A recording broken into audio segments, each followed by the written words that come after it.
തീരം പുഴയോരം കളമേളം കവിത പാടും തീരം കായലലപുൽകും തണുവരിയും ഈറൻ കാറ്റിൽ ഇലഞ്ഞാറിൽ ഇലയാടും കുളിരുലാവും നാട്.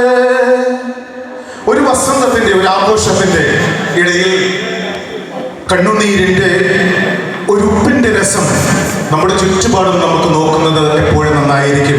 വയനാട്ടിൽ നടന്ന പ്രകൃതി ദുരന്തമായാലും നമ്മുടെ ഇടയിൽ നിന്ന് നമുക്കറിയാം, ഈ ഒരു കഴിഞ്ഞ 3-4 വർഷത്തിനുള്ളിൽ നമ്മുടെ ഇടയിൽ നിന്നും മറഞ്ഞു പോയിട്ടുള്ളവരും വളരെ ദുഃഖപ്പെടുത്തുന്ന എല്ലാവിധമായ നമ്മുടെ ചുറ്റുപാടുകൾ നോക്കുമ്പോൾ നമുക്ക് കാണാൻ കഴിയുന്നത് എന്ത് എന്നത് നമ്മൾ നോക്കേണ്ടതാണ്.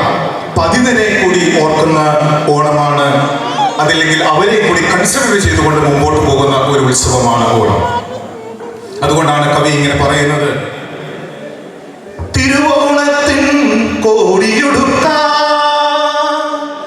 കൊതിക്കുന്നു തെരുവിൻ മക്കൾ, അവർക്കില്ല പൂമുഖങ്ങൾ. ഇത്തരത്തിൽ എത്രയോ മനോഹരമായ എത്രയോ കവിതാശകലങ്ങൾ കൂടിയാണ് നമ്മൾ നമ്മുടെ ഓണം ആഘോഷിക്കുക. അപ്പോൾ ഈ ഓണക്കാലത്ത് നമ്മൾ മുമ്പോട്ട് വയ്ക്കുന്ന സ്നേഹത്തിന്റെയും സഹോദര്യത്തിന്റെയും നന്മയുടെയും എല്ലാവിധമായ ഗുണങ്ങളും നമുക്കെല്ലാവർക്കും ഉണ്ടാകട്ടെ എന്ന് പ്രാർത്ഥിക്കുന്നു. അതോടൊപ്പം തന്നെ ഞാനിവിടെ നമ്മുടെ ഈ മാവേലി കടന്നു വന്നപ്പോൾ എന്നോട് നമ്മുടെ മെമ്പേഴ്സ് ചോദിക്കുകയുണ്ടായി, ഈ മാവേലി എവിടെയോ കണ്ടിട്ടുണ്ടല്ലോ, ഇത് ആരാണ് എന്ന് ചോദിച്ച ഒരു പറ്റം ആളുകളുണ്ട്.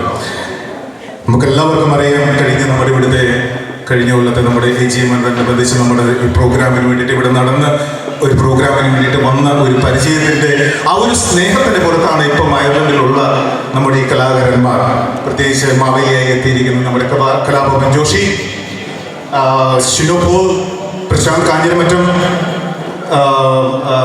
ജഗതി ജഗിമയത്തിലൂടെ ബൈജു ജോസ്, ഇവരെല്ലാവരും നമ്മുടെ ആ ഒരു സ്നേഹത്തിൻ്റെ ഇതിനു വേണ്ടി മുൻകൈ എടുത്തത് നമ്മുടെ എല്ലാവരെയും സ്നേഹനിധിയായ നമ്മുടെ എല്ലാവരെയും കണ്ണിലുണ്ണിയായ നമ്മുടെ ബിജി ചേട്ടൻ ഇതെല്ലാം കോർഡിനേറ്റ് ചെയ്യുന്നതിന് വേണ്ടി നമ്മളെ സഹായിച്ചത്. അതോടൊപ്പം തന്നെ ഇവിടെ എത്തിച്ചേർന്ന ഇവർക്കെല്ലാവർക്കും, അതോടൊപ്പം എൻ്റെ കൂടെ ഒരൊറ്റക്കെട്ടായിട്ട് എല്ലാത്തിനും മുൻപോട്ട് നിൽക്കുന്ന എൻ്റെ ബോർഡ് മെമ്പേഴ്സ്, അവരെയും ഞാൻ ഈ അവസരത്തിൽ നന്നായി ഓർക്കുന്നു. അവരുടെ ഒരു കഷ്ടപ്പാടിൻ്റെ ഏകദേശം ഒരു 2 ആഴ്ചയോളം കാലയളവിൻ്റെ അവരുടെ ത്യാഗത്തിൻ്റെ പ്രവർത്തനത്തിൻ്റെ സമയത്തിൻ്റെ വില കൂടിയാണ് ഇപ്പോൾ നമ്മളിവിടെ ഈ കാണുന്ന ഈ ആഘോഷം. നിങ്ങളെല്ലാവരെയും ഇവിടെ എത്തിച്ചേർന്നിരിക്കുന്ന എല്ലാവരെയും ഒരിക്കൽ കൂടി ഈ ഒരു ഓണ പ്രോഗ്രാമിലേക്ക് സ്വാഗതം ചെയ്തുകൊണ്ടും എല്ലാവർക്കും വളരെ നന്മ നിറഞ്ഞ ഒരു ഓണം ഉണ്ടാകട്ടെ എന്ന് ആശംസിച്ചുകൊണ്ടും നിർത്തുന്നു. നന്ദി, നമസ്കാരം.